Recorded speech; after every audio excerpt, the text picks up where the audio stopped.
एक कदम स्वच्छता की ओરના સૂત્રની સાથે માનનીય વડાપ્રધાન નરેન્દ્ર મોદી દ્વારા સ્વચ્છતાની પહેલને આજે સમગ્ર દેશમાં એક વિશાળ પહેલ બની ચૂકી છે તેવા ઉમદા વિચાર અને કાર્યને યથાવત રાખવા આજે ધ્રાંગધ્રા આર્મીના સોલ્જર જવાનો તથા નગરપાલિકા સેનેટરી વિભાગ અને ધ્રાંગધ્રા સંસ્કારધામ ગુરુકુળના વિદ્યાર્થીઓ દ્વારા સ્વચ્છતા અભિયાન હાથ ધર્યું હતું।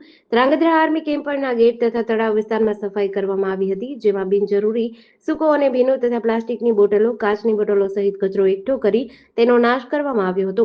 આ અભિયાનમાં ધ્રાંગધ્રા આર્મી કેમ્પના જવાનો, નગરપાલિકાના કર્મચારીઓ તથા સંસ્કારધામ ગુરુકુળના વિદ્યાર્થીઓ જોડાયા હતા।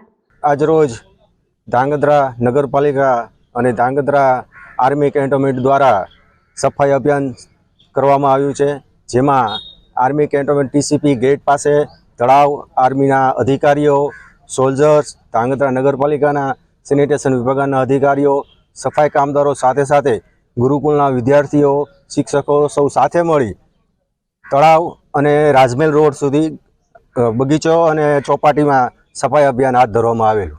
આકાશ આર મોરથરિયા, હું સંસ્કારધામ ગુરુકુળમાં શિક્ષક તરીકે ફરજ બજાવું છું। તો આજ રોજ ધ્રાંગધ્રા નગરપાલિકા તથા આર્મી કેમ્પ દ્વારા સફાઈ કામ હાથ ધરવામાં આવ્યું હતું, જેમાં સંસ્કારધામ ગુરુકુળના વિદ્યાર્થીઓ તથા નગરપાલિકાના મ્યુનિસિપાલિટી નગરપાલિકાના સભ્યો તથા આર્મી કેમ્પના જવાનો દ્વારા સફાઈ કામ હાથ ધરવામાં આવ્યું હતું। જેડીસી ન્યૂઝ સાથે દિનેશ ગામવા સાથે જયેશ કુમાર ઝાલા, ધ્રાંગધ્રા।